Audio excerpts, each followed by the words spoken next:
कभी कभी प्रकृति भी अपना डरावना रूप दिखाती है। WHO ने 30 जनवरी 2020 को पब्लिक हेल्थ इमरजेंसी डिक्लेयर किया और बाद में 11 मार्च 2020 को एक महामारी घोषित की। 3.27 मिलियन से भी अधिक लोगों ने अपनी जान गंवाई। बाकी लोग अब भी लड़ रहे हैं। आपने इस महामारी से क्या सीखा है? काश मुझे आने वाले प्रॉब्लम्स के बारे में पहले से ही अंदाजा होता तो मैं इन प्रॉब्लम्स को बेहतर तरीके से और पूरी तैयारी के साथ हैंडल कर पाता। ये सवाल उस प्रत्येक व्यक्ति के मन में आया होगा जिस व्यक्ति ने इस पैंडेमिक के बुरे समय को नजदीकी से अनुभव किया होगा। ह्यूमन साइकोलॉजी ऐसी है मेरे दोस्तों, जब चीजें हमारे हाथों से चली जाती है ना, तब हमें उसका महत्व और उसकी वैल्यू समझ आती है। अगर हम इस पैंडेमिक में दिए गए इंपॉर्टेंट लेसन्स को अच्छी तरह से समझ ले, उसे स्टडी कर लेना, तो जिंदगी में आने वाली किसी भी महामारी, एडवर्सिटी या प्रॉब्लम्स को हम अच्छी तरह से हैंडल कर सकते हैं। और ऐसे ही कुछ टॉप 5 लेसन्स जो मैंने स्टडी किए हैं वो कुछ ही समय में मैं आपको आगे इस वीडियो में बताने जा रहा हूं। तो बने रहिए इस वीडियो के अंत तक। यदि आपको ये वीडियो पसंद आए तो अपने दोस्तों के साथ इसे जरूर शेयर करें। अगर हम अपनी जिंदगी की ओर देखें तो वो एक सीधे लाइन की तरह नहीं बल्कि जिगजैग मोशन में चलती है, बल्कि कभी कभी रोलर कोस्टर की तरह भी रूप दिखाती है। अभी इस पैंडेमिक को ही देख लो, ये इस बात को दर्शाता है कि कभी कभी समस्याएं हमारे जीवन में नहीं बल्कि पूरे समाज, पूरे देश, पूरे विश्व में एक साथ आती है, जो हमें बहुत बड़ा लाइफ लेसन दे जाती है। अगर हम इस पैंडेमिक की बात करें तो इसने पूरे दुनिया के जीडीपी को तहस महस कर दिया, चाहे वो अंडर डेवलप कंट्री हो या डेवलपिंग कंट्री हो या फिर डेवलप कंट्री हो। प्रत्येक कंट्री को इससे भारी नुकसान हुआ है। Each country is highly impacted due to this pandemic. लेकिन आज के डेट में सवाल यह है कि हमने इस पैंडेमिक से, महामारी से क्या सीखा है? Number 1, health is wealth. ये हम अब तक सिर्फ सुनते आ रहे थे, लेकिन इस पैंडेमिक में हमने इसे क्लोजली अनुभव किया है।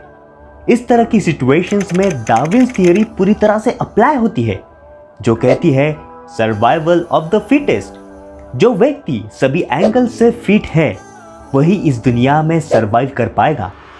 अब सर्वाइवल के तो कई सारे फैक्टर्स हैं, लेकिन हेल्थ ये मेजर फैक्टर है। हम अपनी भागदौड़ भरी जिंदगी में इतना उलझ जाते हैं कि जिस चीज के लिए पैसा कमा रहे हैं उसी को भूल जाते हैं, और वो है हेल्थ। अरे भाई, जब हम जिंदा रहेंगे तभी तो उस पैसों का मजा उठा पाएंगे ना। और अंत में होता क्या है, अपने हेल्थ को ठीक करने के लिए कमाया हुआ पैसा गमा देते हैं। So bad. इस पैंडेमिक में जो व्यक्ति फिजिकली और मेंटली फिट था, जिसकी इम्यूनिटी स्ट्रांग थी, वो व्यक्ति सरवाइव कर पाया है और कर पा रहा है। इसीलिए हेल्थ है तो सब कुछ है, इसका पूरा ध्यान रखें। अपने फिजिकल हेल्थ के साथ साथ मेंटल हेल्थ का भी ध्यान रखें। इसके लिए हेल्दी डाइट कंज्यूम करें, जंक फूड को अवॉइड करें, रेगुलर एक्सरसाइज करें, मेडिटेशन करें और हानिकारक चीजों को कंज्यूम ना करें, जैसे कोल्ड ड्रिंक, अल्कोहल, सिगरेट और इस तरह की कई सारी चीजें। अब हानिकारक चीजें क्या होती है इस बारे में आपको बताने की शायद जरूरत नहीं है। Number 2, financial management. इस पैंडेमिक की वजह से काफी सारे बिजनेस शट डाउन हुए हैं, इनकम रिड्यूस हो चुकी है, लोगों की नौकरियां हाथ से जा चुकी है, ईयरली इंक्रीमेंट पे तो फुल स्टॉप लग गया है और अनएम्प्लॉयमेंट बढ़ते जा रहा है। ऐसे सिचुएशन में जिस व्यक्ति के पास रिजर्व्ड इमरजेंसी फंड्स है, बैकअप है, वही व्यक्ति ढंग से जी पा रहा है। रॉबर्ट कियोसाकी की मशहूर book rich dad poor dad में यह बताया गया है कि अगर आप अपने इनकम और एक्सपेंडिचर को अच्छी तरह से हैंडल कर लेते हैं तो आप जिंदगी में काफी आगे बढ़ सकते हैं। आपकी इनकम आपके एक्सपेंडिचर से अधिक मात्रा में होनी चाहिए, लेकिन हमारी फैंसी लाइफस्टाइल की वजह से, इजी क्रेडिट कार्ड और लोन फैसिलिटीज की वजह से ये रेशो गड़बड़ा जाता है। हमारे लायबिलिटीज हमारे इनकम से ज्यादा हो जाती है, और ऐसे वक्त जब हमारी इनकम स्टॉप हो जाती है या फिर कम हो जाती है तो वो हमें फाइनेंशियल डिफिकल्टीज में डाल देती है। इसीलिए ऐसे सिचुएशन से बाहर निकालने के लिए हमारा इमरजेंसी रिजर्व फंड या फिर रिजर्व लिक्विड असेट काम आती है, जैसे cash in hand, cash in bank, government bond, stocks, mutual fund या फिर अन्य कोई फ्लेक्सिबल फंड्स। लेकिन इनका होना भी तो जरूरी है ना। इसलिए अपने फाइनेंशियल हेल्थ को मैनेज करना बहुत जरूरी है। फिजूल के खर्चे कम कर दे, फैंसी और लग्जरी आइटम्स पे पैसा खर्च करना कम कर दे, लोन्स और क्रेडिट कार्ड का इस्तेमाल कम से कम करें, ना करें तो ही बेहतर है। अगर चल रहा है तो उसे जल्द से जल्द खत्म करने की कोशिश करें। अपने वांट से ज्यादा नीड्स पे फोकस करें। एक्सपेंडिचर से ज्यादा इन्वेस्टमेंट पे फोकस करें। अच्छे फंड्स में, स्टॉक्स में रेगुलरली पैसा इन्वेस्ट करते रहे जो इमरजेंसी में आपके काम आए। Number 3, skills development. पैंडेमिक ने तो ये सिखा दिया है कि आपके एग्जिस्टिंग स्किल से काम नहीं चलेगा। अगर चल भी गया तो वह ज्यादा दिन तक नहीं चल पाएगा। दुनिया तेजी से आगे बढ़ती जा रही है और वो दिन दूर नहीं है जब टेक्नोलॉजी हमारा जॉब हमसे छीन लेगी या फिर हमारा बिजनेस करने का तरीका आउटडेटेड हो जाएगा। इसीलिए हमें हमारे एग्जिस्टिंग स्किल्स के साथ साथ नए स्किल्स को भी डेवलप करना बहुत ज़रूरी है। आप अपने एग्जिस्टिंग काम में नए स्किल्स को डेवलप करके क्या वैल्यू ऐड कर सकते हैं ये सोचिए। अरे एक मोबाइल फ़ोन भी रेगुलरली अपडेट मांगता है, नए फीचर्स को ऐड करते रहता है।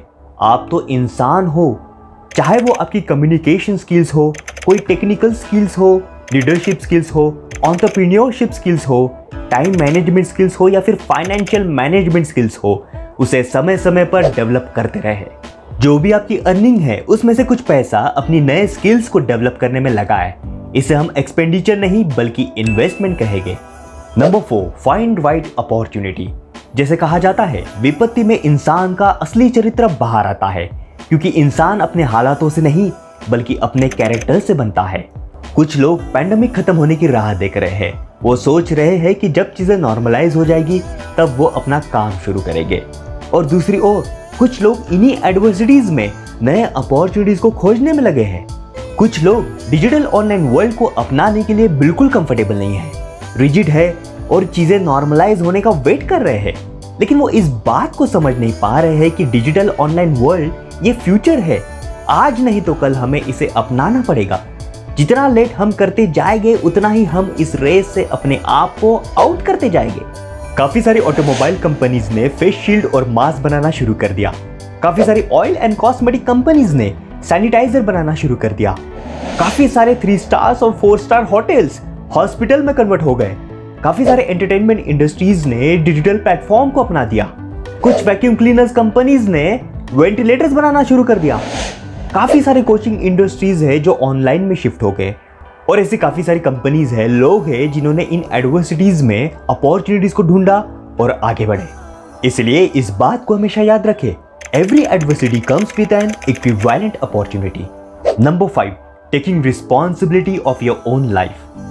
पैंडेमिक ने ये तो सिखा ही दिया है कि बुरे वक्त में हमें खुद का ख्याल खुद ही रखना होता है।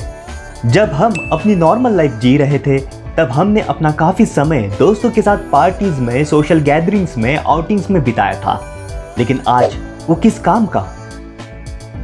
कई बार हम अपने फैमिली से ज्यादा दोस्तों को, बाहर के किसी व्यक्ति को इंपॉर्टेंस देते हैं। लेकिन आज वो किस काम का? आज इंसान चाहकर भी किसी दूसरे की मदद नहीं कर पा रहा है। वो इस पैंडेमिक के जाल में फंस गया है और कुछ लिमिटेशंस की वजह से बंधा हुआ है। लेकिन इसके लिए जिम्मेदार कौन है? वायरस नहीं, बल्कि हम खुद। अगर हम इस देश के रिस्पॉन्सिबल नागरिक की तरह जीते तो हमें आज ये खराब दिन नहीं बल्कि अच्छे दिन देखने को मिलते। इसलिए अपने लाइफ की, खुद की, अपने देश की जिम्मेदारी ले। एक ऐसा सिस्टम खुद बनाए ताकि हम जीवन की किसी भी तरह की एडवर्सिटीज को एफिशिएंटली हैंडल कर पाए। मैंने तो इस पैंडेमिक में इन 5 चीजों को अच्छी तरह से सीखा है। आपने क्या सीखा है उसे कमेंट सेक्शन में मेंशन करके प्लीज बताइए। तो मिलते हैं अगले वीडियो में, तब तक के लिए खुश रहे, स्वस्थ रहे, अपना ख्याल रखें और हमेशा मुस्कुराते रहे।